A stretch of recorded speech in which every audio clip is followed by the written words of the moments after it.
Hello everyone, welcome to my channel. चलिए friends, सबसे common topic पे बात करते हैं कि ऑटिज़म और एडीएचडी में स्पीच आखिर क्यों नहीं आ रही।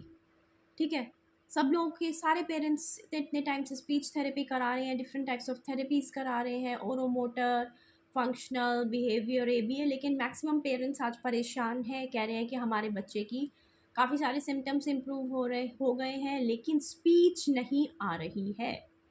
ठीक है, तो चलिए पहले डिस्कस कर लेते हैं कि कौन कौन से ऐसी चीज़ें हैं जो इतनी सारी थेरेपीज़ के बाद भी रोक रही हैं आपके बच्चे की स्पीच आने में। ठीक है, तो पहला कि इसका एक जो मेन रीज़न है दैट इज़ एप्रेक्सिया। मैं पहले भी बहुत सारे वीडियोज़ में बता चुकी हूँ और इसके पॉइंट्स भी बता चुकी हूँ। ठीक है, एप्रेक्सिया में सिग्नल्स वीक होने के वजह से बच्चा या तो आधे अधूरे वर्ड्स बोलता है, मुंह के अंदर ही वर्ड्स खा जाता है। पल, फंट, बल, बॉ, आपने हमेशा स्टार्टिंग के कुछ अल्फ़ाबेट्स बोलता है या एंड के कुछ अल्फ़ाबेट्स बोलता है, और बहुत सारे बच्चे मुंह के अंदर ही अंदर बोलते हैं, आवाज़ बहुत ही स्लो होती है, क्लैरिटी नहीं आती। और उसी तरह दूसरा अगर देखा जाए कारण, तो वो ये है कि बच्चे जो इमिटेट करना नहीं सीखते, कॉपी करना नहीं सीखते, जैसे हम बोल रहे हैं, ये तो एप्रेक्सिया उन बच्चों के लिए करते हैं जो बिल्कुल नहीं बोल रहे, या फिर जब उनकी स्पीच आनी शुरू होती है तो उनकी कॉपिंग और इमिटेशन आ गई है, तो हम कह सकते हैं कि एपेक्सिया इंप्रूव होते होते बच्चे की स्पीच अब आने के चांसेस हैं। ठीक है, अब अगर बच्चा आपका बिल्कुल भी आपको कॉपी कर ही नहीं रहा, जैसे आप पूरी बुक्स आपने 10 बार पढ़ा ली, बुक्स 20 बार पढ़ाई, लेकिन बच्चा अगर मुंह ही नहीं खोल रहा, ठीक है, मुंह बंद करके बैठा गया है, बैठा हुआ है, आपने 1 घंटे का सेशन दिया, 2 घंटे का सेशन दिया, तो उस केस में देखिए क्या क्या कारण हो सकते हैं। देखिए, जैसे जैसे ऑटिज्म थोड़ा सा इम्प्रूव होना शुरू होता है, तो एक जो बोलने का काम है, तो बच्चा जो है नॉर्मल बच्चों की तरह हो गया। ठीक है, उसमें अंडरस्टैंडिंग डेवलपमेंट स्टार्ट हुई, और जब अंडरस्टैंडिंग डेवलपमेंट स्टार्ट हुई तो उसमें थोड़े थोड़े हाइपर एक्टिविटी के सिम्टम्स आप लोगों को दिख सकते हैं। मतलब बच्चा चंचल हो जाएगा, काफ़ी बैठेगा नहीं, इधर उधर एक्सप्लोर करेगा चीज़ें, ये भी छुआ, ये भी छिया, ये, तो आपको लगेगा कि बच्चा पहले थोड़ा एक्टिव ज़्यादा हो गया है। ठीक है, काफ़ी एक्सप्लोर कर रहा है, तो it is not a negative sign, it is a positive sign. ये एक पॉजिटिव साइन है कि बच्चे की इंप्रूवमेंट अंडरस्टैंडिंग में आ रही है, और उसके बाद स्पीच आने के चांसेस हैं। स्पीच तब तक नहीं आएगी जब तक आइडेंटिफिकेशन नहीं आ जाती, कॉपिंग और इमिटेशन नहीं आए, जब तक वर्बल कॉपिंग, आप अपनी टंग बाहर निकाल रहे हैं, बच्चा भी निकाल रहा है, आप उससे बोल रहे हो टंग निकालो, बच्चा टंग निकाल रहा है, आपने उसे ब्लोइंग करने को कहा, जो भी वर्बल वोकल इंस्ट्रक्शंस अगर वो कॉपी कर रहा है, तो स्पीच आने के चांसेस आपके और ज़्यादा बढ़ जाते हैं। अगर नहीं कर रहा है तो घट जाते हैं। इसी तरह अगर आप बुक पढ़ा रहे हैं, अगर उसने वर्ड कोई भी, जैसे 10 वर्ड्स आपने 10 बुक्स पढ़ाई, 10 वर्ड्स 20 वर्ड्स में उसमें से एक आध वर्ड उसने रिपीट कर दिया, तो स्पीच आने के चांसेस बढ़ जाते हैं।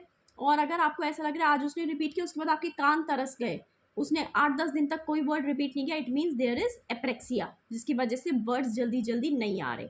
ठीक है, अब कौन कौन सी चीज़ें हैं जो इस एप्रेक्सिया को बढ़ा रही हैं बच्चे को। आप इतनी सारी थेरेपीज करा रहे हैं, लेकिन उसके बावजूद भी इम्प्रूवमेंट नहीं आ रही है। फर्स्ट ऑफ ऑल, अब ऐसे बच्चों के एप्रेक्सिया के केस में अब उनको ऐसा लगने लगा है कि स्पीच एप्रेक्सिया की वजह से उन्हें स्पीच आने में दिक्कत हो रही है, और वो एक टास्क समझ रहे हैं, जैसे कि बोलना एक टास्क है ना, बहुत ही मुश्किल task, it is a very difficult task. और क्योंकि उनमें रिवॉर्ड हार्मोन, रेनफोर्समेंट हार्मोन और डोपामीन बहुत डेफिशिएंट होता है, तो उनको ये नहीं लगता, खुशी नहीं होती कि अगर हम बोलेंगे तो your therapist will be happy, your parents will be happy. लेकिन उनके मन में ये है कि it is a task and हमें विवश किया जा रहा है, हमें मजबूर किया जा रहा है बोलने को, तो वो इसको अवॉइड करना शुरू कर देते हैं अगर आपने उनको कंफर्ट जोन में रहने दिया।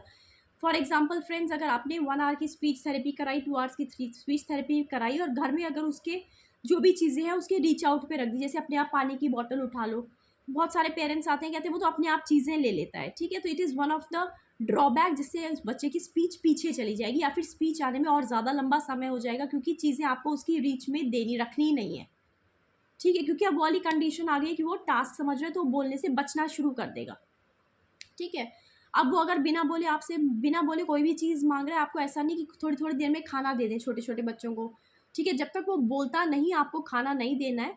आप सोच रहे होंगे कि बच्चा बोलता ही नहीं, ठीक है, और मैं बोल रही हूँ खाना, मतलब कि 5 मिनट 10 मिनट उसको इरिटेट करना है, टीज़ करना है। टीज़ इन द सेंस कि बोलने के लिए मजबूर करना है। 5 मिनट रोया पहले दिन, फिर उसको दे दिया, अगले दिन 10 मिनट रोया, ठीक है, अगले दिन 3 मिनट रोया, ऐसे कर करके उसको फोर्स करना है बोलने के लिए, और साथ साथ एप्रेक्सिया की पॉइंट्स पे काम करना है। ठीक है, पॉइंट्स पे काम करते करते उसका जो हाइपर एक्टिविटी और जो उसकी ये जो उसको इरिटेशन है, वो ऑलरेडी काम डाउन और कम हो जाएगी। तो इस बात में आपको टेंशन लेने की ज़रूरत नहीं है कि बच्चा कितने रोएगा या इरिटेट हो जाएगा। बहुत सारे तो ऐसे बच्चे होते हैं कि आपने देखा होगा, बहुत सारे तो ऐसे बच्चे होंगे कि आप उनसे, वो रोएंगे भी नहीं, आप उनसे कहेंगे पहले बोलो तब देंगे, तो वो चीज़ को फेंक के या फिर उस चीज़ को इग्नोर करके दूसरे कमरे में ही चले जाएंगे कि हम नहीं बोल रहे, मत दो हमें। तो वो वाली इम्पल्सिविटी वाली नौबत ना आए, इससे पहले ही आप बच्चे की जो फेवरेट चीज़ें उसको बिना बोले ना दे, उसके रीच आउट पे ना रखें, कंफर्ट जोन में ना रखें। कोशिश करिए वर्बल लिमिटेशन, कॉपिंग, वोकल लिमिटेशन, ये सब चीज़ें आ जाएं बच्चे की, ठीक है। जितना जब ये आ जाएंगी, बच्चे को विवश कर दीजिए बोलने के लिए, उसको फोर्स कर दीजिए, ये नहीं बोला तो ये चीज़ नहीं देंगे। जब तक बाहर नहीं बोला, घूमने बाहर जाना है, पानी, मम, पा, और कोशिश करिए पूरे शब्द बोलिए, ठीक है। तो स्पीच और एप्रेक्सिया वाले जो पॉइंट्स हैं, इम्पॉर्टेंट पॉइंट्स हैं, ठीक है, उन पॉइंट्स को मैं आप लोग को शेयर कर रही हूँ। इन 3 पॉइंट्स पे आप काम शुरू कर दीजिए, जिससे स्पीच आ जाएगी बच्चे की। लेकिन कंफर्ट जोन नहीं देना, बच्चे को फोर्स करना है बोलने के लिए, तब बच्चा बोलेगा, नहीं तो नहीं आएगी स्पीच, ठीक है। जब तक फोर्स नहीं करेंगे वो एप्रेक्सिया उसका नहीं खुलेगा, ठीक है। वेरी सिंपल पॉइंट्स हैं, बहुत सारी वीडियोस में मैं बता चुकी हूँ, ठीक है। द फर्स्ट पॉइंट इज़, ये जो हमारा लिटिल फिंगर की तरफ जाएंगे, ये हमारी साइड वाली, देखो HT7, इन 2 लाइंस के बीच में HT7, 30 सेकेंड्स प्रेस करना है दिन में 3 बार, रात में चना दाल लगा देना है जब बच्चा सो जाएगा। उसके बाद इस बोन, ये जो बोन है इसके साइड वाली बोन के जस्ट नीचे HT5, ठीक है, ये HT5 है। 30 सेकेंड्स प्रेस, यहाँ से देख लीजिए 1 फिंगर नीचे, 30 सेकेंड्स प्रेस करना है आपको, और रात में जब बच्चा सो जाएगा तो इस पॉइंट पे चना दाल आप लोग को लगा के बच्चे को सुला देना है, ठीक है। और third point, very important point जो है वो है GV16, ठीक है। यहाँ सर से पूरा नीचे जाना है, ठीक है। यहाँ पे बैक साइड में जब आप सर से नीचे जाते जाएंगे तो यहाँ पे हमारा एक गड्ढा दिखेगा, ठीक है, ये हमारा एक यहाँ पे गड्ढा दिखेगा, ये, ठीक है। इस गड्ढे पे आपको प्रेस करना है 30 सेकेंड्स तक, दिन में 3 बार। इस पे वेटिवर ऑयल और आलमंड ऑयल की मसाज भी कर सकते हैं, ठीक है। बहुत ही इंपॉर्टेंट पॉइंट है ये। इन 3 पॉइंट्स पे मैं, बहुत सारे पॉइंट्स होते हैं, ठीक है, मैं कॉमन पॉइंट्स बता रही हूँ जितना पेरेंट्स लोग फॉलो कर सकें, क्योंकि पेरेंट्स फॉलो अच्छे से नहीं कर रहे हैं, पेरेंट्स कंफर्ट जोन में ही कर रहे हैं, पॉइंट्स पे काम करके ये भूल जाते हैं कि पॉइंट्स के साथ साथ हमें बच्चे को फोर्स भी करना है बुलवाने के लिए। आसान काम सबको पसंद होता है, हमें भी आसान काम पसंद है, ठीक है। टफ काम किसी को नहीं पसंद। अंडरस्टैंडिंग आती ही बच्चा बोलने के टफ काम से बचना शुरू कर देगा। इन 3 पॉइंट्स पे अच्छे से काम करिए, स्पीच कराइए, बुक्स कराइए, स्टोरी कराइए, फिर देखिए कैसे बच्चे की स्पीच नहीं आती। Hope you like my video. Stay safe, stay healthy.